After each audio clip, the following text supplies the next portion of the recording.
मगनलाल और उसके बेटे आखिरकार सब करने के बाद अपने कमरे में चुपचाप बैठ गए और इंतजार करने लगे कुछ होने का, बेबस और इस उम्मीद के साथ कि शायद बाबा की बात सच हो जाए, शायद रेनू फिर से जिंदा हो जाए। घड़ी के कांटे जैसे बढ़ ही नहीं रहे थे। आज समय जैसे रुक सा गया था और पूरे माहौल में बस था तो सन्नाटा और घबराहट। समय बीत रहा था पर कुछ हो नहीं रहा था। कोई आवाज नहीं आ रही थी और ऐसे ही इंतजार करते करते उनकी आंखें वहीं जमीन पे ही लग गई। अगले दिन सुबह हुई। उनके सामने वही लड़की खड़ी थी जिसकी लाश मगनलाल का छोटा बेटा लेके आया था। ये सब देख के सब चौंक गए, घबरा गए, पर फिर खुश हो गए। बाबा ने बताया था कि उस विधि को करने के बाद मगनलाल की पत्नी की आत्मा उस नए शरीर में चली जाएगी और उसके बाद मगनलाल की पत्नी के पहले शरीर का अंतिम संस्कार करना पड़ेगा। और फिर तीनों ने ऐसा ही किया। उन्होंने रेनू के पुराने शरीर का अंतिम संस्कार कर दिया। इसके बाद शायद रेनू उस लड़की के नए शरीर में मगनलाल और अपने बेटों के साथ रहने लगी। सब बहुत खुश थे, पर फिर भी कुछ गड़बड़ थी। दिन भर तो वो ठीक रहती थी, पर रात को थोड़ा अजीब बर्ताव करती थी। खास करके रात के 2-3 बजे अजीब अजीब आवाजें निकालती थी, घुर्राती थी, पर सब इस बात को नजरअंदाज कर रहे थे। पर राजेश के मन में कुछ तो था जो उसे परेशान किए जा रहा था। उसके मन में कुछ तो था जो वो किसी को बताना चाह रहा था पर बता नहीं पा रहा था। और एक अजीब चीज हो रही थी। हर दिन बीतने के साथ मगनलाल और उसके दोनों बेटे थोड़े थोड़े कमजोर होते जा रहे थे। रेनू की अजीब हरकतें और ज्यादा अजीब हुए जा रही थी। कभी कभी वो दिन में भी गुर्राने लगती थी और कुछ ऐसी ही बातें।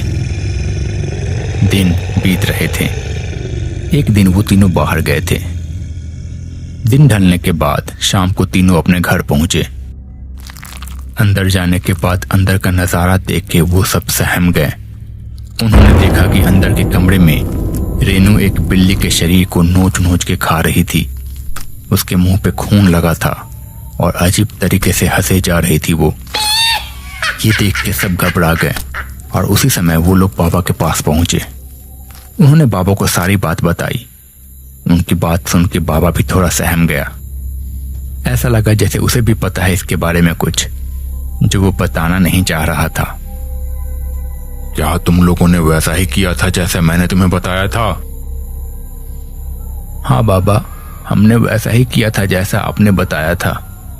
कुछ दिन तो ठीक था, पर आज वो बहुत अलग लग रही थी और ये जानवर को मार के खाना तो बहुत ही अजीब लग रहा है।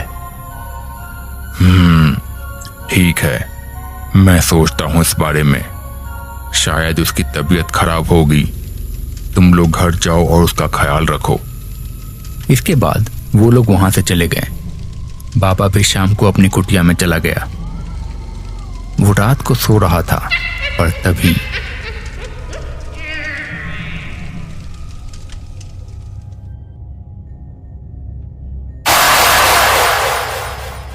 उस लड़की को वैसे देख के बाबा बहुत घबरा गया। अगले दिन शाम को वो उसी खंडहर में पहुंचा जहां से मगनलाल को वो धागा मिला था।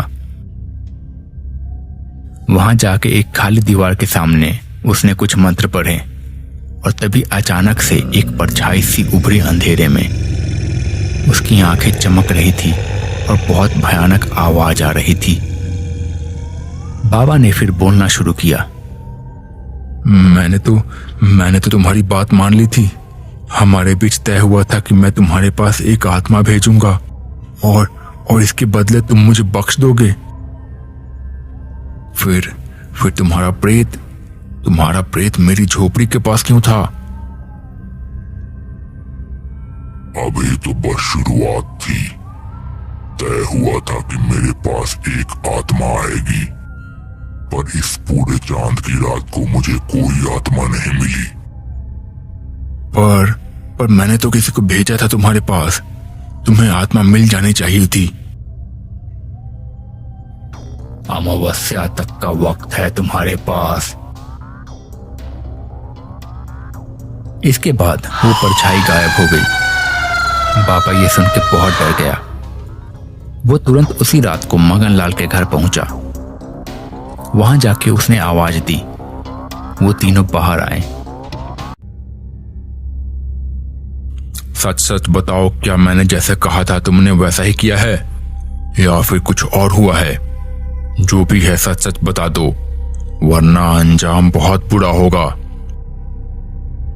इस बात पे मगनलाल ने फिर वही जवाब दिया जो उसने पहले दिया था, जैसा कि उसने बाबा को पहले बताया था। पर फिर मगनलाल के छोटे बेटे राजेश ने कहा, बाबा, हमने वैसा ही किया जैसा आपने बताया था, सिवाय एक चीज के। इस पे मगनलाल और बड़ा बेटा उसे देखने लगे। वो आश्चर्य में थे क्योंकि उन्हें भी इसके बारे में कुछ भी पता नहीं था।